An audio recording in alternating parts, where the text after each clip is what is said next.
عزیزان محترم آپ خالی پہنچ جائیں، خالی ہاتھ. سب سے پہلا ہر صوفی کا، ہر فقیر کا، ہر سادات کا جب آپ اس سے ملیں گے سب سے پہلا جملہ یہ ہوتا ہے کھانا کھایا، پانی پیا. ہوتا کہ نہیں ہوتا؟ بھائی ان کو پانی پلایا جائے، ان کو کھانا کھلایا جائے، ہے نا عزیزان محترم؟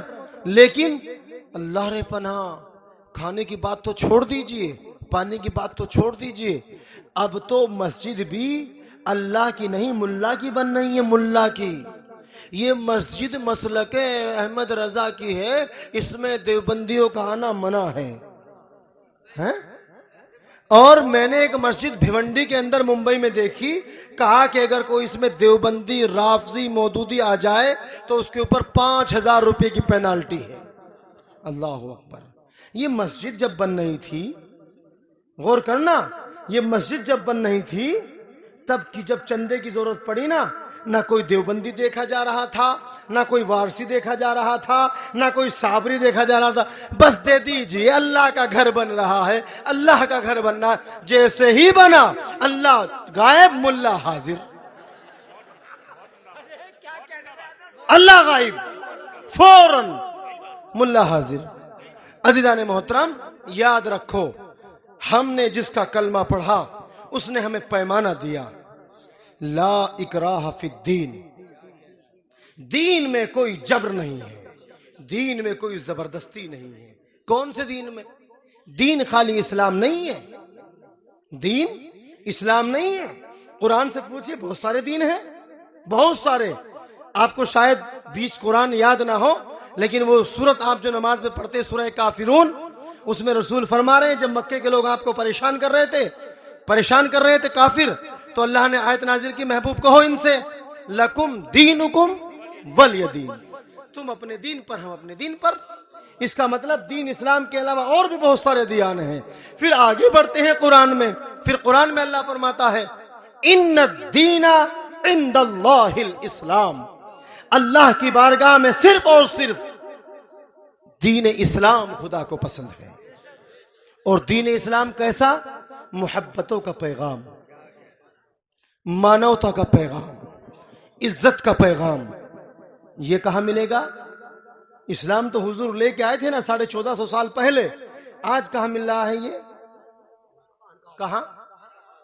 کلیر شریف جائیے، درگاہ پر نہ لکھا ہوا ہے، نہ کوئی لکڑی لے کے کھڑا ہے کہ یہاں آپ کا آنا منع ہے، یہاں آپ کا آنا منع ہے، یہاں آپ کا آنا منع نہیں. اور جب اس کے بعد لنگر تقسیم ہوتا ہے کوئی انکار نہیں ہے. آپ جائیے دیکھیے، لنگر میں اس والے کم ہوتے ہیں، یہ والے زیادہ ہوتے ہیں. کسی کو انکار نہیں، کسی کو انکار نہیں. وارث پیا علی رحمہ کے ہاں چلے جائیے، الحمدللہ میری بھی 2-4 حاضری ہوئی ہے، سرکار قبول فرمائے، آپ کی بھی حاضری قبول فرمائے. عزیزان محترم جائیے، درگاہوں پر کسی کو پابندی نہیں ہے. کوئی یہ والا آئے اور چاہے یہ والی لمبی والا آئے، کسی کو منع نہیں. کیوں؟ حضور نے مانوتا کا درس دیا ہے، انسانیت کا درس دیا ہے. حضور نے یہ نہیں کہا کہ صرف مسلمانوں کے لیے. ایک حدیث پڑھ دوں اگر آپ کی اجازت ہو. حضور نے فرمایا، مسلم شریف کے اندر روایت ہے 30 جلد میں، حضور فرماتے ہیں اگر آپ نے شام کا کھانا مکمل طریقے سے کھا لیا اور اس کے بعد آپ سو گئے یا سوئے نہیں، آپ نے عبادت کی اور سو کے اٹھ کے تہجد پڑھی، اور آپ کا پڑوسی مسلمان نہیں، ہندو نہیں، کرسچن نہیں، سکھ نہیں، آپ کا پڑوسی اگر بھوکا ہے تو آپ کی تہجد قبول نہیں کی جائے گی. یہ ہے اسلام، یہ ہے اسلام. عزیزان محترم یہ اسلام آپ کو کہاں سے ملے گا؟ اہل ذکر کے قریب جا کر. ملاؤں کو آپ کسی بھی جماعت میں چلے جائیے. میری مکمل تعلیم دیوبندیوں کے یہاں ہوئی ہے، شاید آپ میرے قرآن سے اندازہ بھی لگا رہے ہوں گے. میری مکمل تعلیم دیوبندیوں کے مدارسوں میں ہوئی ہے، لیکن ان کے یہاں بس یہی بریلوی مشرک ہیں، بریلوی بدعتی ہیں، یہ ہیں وہ ہیں. جیسے ہی ہم نے تھوڑا سا بریلیوں سے محبت کی، ان کے یہاں آنے جانے لگے، ہم قافلے میں بھی گئے، وہ جو ہری پگڑی والے ہوتے ہیں نا دعوت اسلامی، ان کے یہاں بھی گئے، دیکھا بس ایک ہی ذکر ایک ہی ذکر ایک ہی ذکر۔ ابھی میرے پاس ایک مفتی آپ کے علاقے کے آئے کنرکی کے اندر، ان کی میری گفتگو ہوئی، گفتگو ہونے کے بعد وہ کہنے لگے ہم تو کافر مانتے ہیں۔ کیوں؟ سنیے توجہ سے، آپ جو ہمیں کافر کہہ رہے ہیں، دیوبندی کو کافر کہہ رہے ہیں، یا جو ذکر اہل بیت کر رہے ہیں، یا جو کسی ایک صحابی کو مان رہے ہیں، آپ اس کو کافر کہہ رہے ہو۔ ابھی حضور نے حدیث پڑھی نا کہ تمام صحابہ ستاروں کے مانند ہیں، سنا نا آپ نے؟ اور یہ حدیث بہت پڑھی جاتی ہے، تمام صحابہ ستاروں کے مانند ہیں۔ ہم تو انکار نہیں کر رہے ہیں، ہمارا عقیدہ ہے، ہمارا یقین ہے، لیکن اس کا اگلا جملہ آپ ہی پڑھتے ہیں، اگر تم نے کسی ایک کی بھی اقتدا کر لی فلاح کو پہنچ جاؤ گے۔ ایک کی اقتدا کر لی، اگر ہم نے کسی کا تذکرہ نہ کر کے صرف علی کا تذکرہ کیا ہے تو پھر ہم ہدایت کو نہ پہنچیں گے، جو خود ہدایت کے چراغ ہیں۔ کہ نہیں بس علی علی کرتے ہیں، بس علی علی کرتے ہیں۔